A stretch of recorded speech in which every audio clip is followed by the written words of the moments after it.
கன்னிகள் அமையக்கூடிய இடம் பாரிஜாத மலர்களை பறிப்பதற்காகவும் பார்க்கடல் நீரை கொண்டு வருவதற்காகவும் சென்ற இந்த கன்னிகள் நீர்நிலையிலே விளையாடக்கூடியவர்கள். ஆகையால் எங்கெல்லாம் நீர்நிலை இருக்கிறதோ அங்கெல்லாம் இந்த கன்னியம்மன்களுக்கு ஆலயம் அமையக்கூடும்.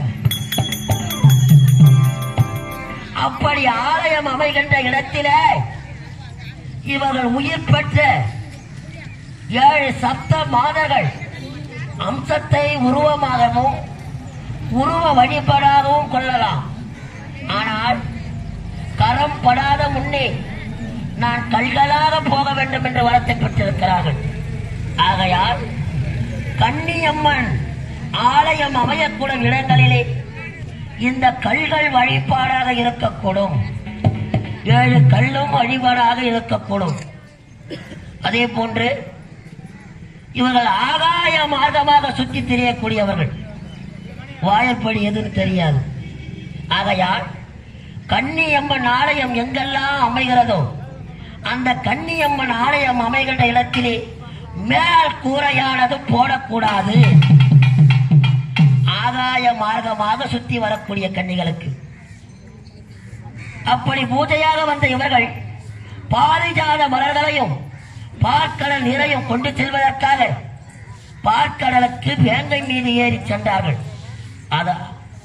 ஆகையால் இந்த கன்னியம்மன் ஆலயம் அமைவதற்கு முன்பாக இவர்கள் ஏறி சென்ற வேங்கைகள் இவருக்கு எதிராக வேங்கை அம்மன்களாக அவதரிப்பார். அப்படி கன்னி கோவில் அமல்கின்ற இடத்திலே வேங்கைகள் அமையும். குதிரைகள் எப்படி வந்திருக்கும்? இந்த அம்மனுக்கு குதிரை எப்படி வந்திருக்கும்? கல்லாக இருக்கக்கூடிய தங்கைகளை மீட்க வேண்டும் என்று மலையாள வீரன், ஐயனாரப்பன், வீரபத்ரன் என்று சொல்லும்படியான படை வீரர்கள் எல்லாம் குதிரை படையோடு வந்தார்கள் தங்கைகளை மீட்டு செல்வதற்காக. ஆதலால் தன் தங்கைகளை காக்க வேண்டும் என்பதற்காக குதிரையோடு வந்தவர்கள் மந்திரத்தால் சபித்திருக்கிறார். தன் தங்கைக்கு காவலாக அந்த குதிரைகளை நிறுத்தி சென்றார்கள். அதனால்தான் கன்னி கோயில் இப்போதும் குதிரை நிற்கிறது. இவங்களுக்கு பாதுகாப்பாக வேங்கை அம்மன்கள் நிற்கிறது. அப்படி உருவாக்கம் செய்த இந்த கன்னிகள் இன்று முதல் இந்த அழகான கிராமத்திலே 7 சப்த கன்னிகள் உட்படும். 7 சப்த கன்னிகள் உட்படும்.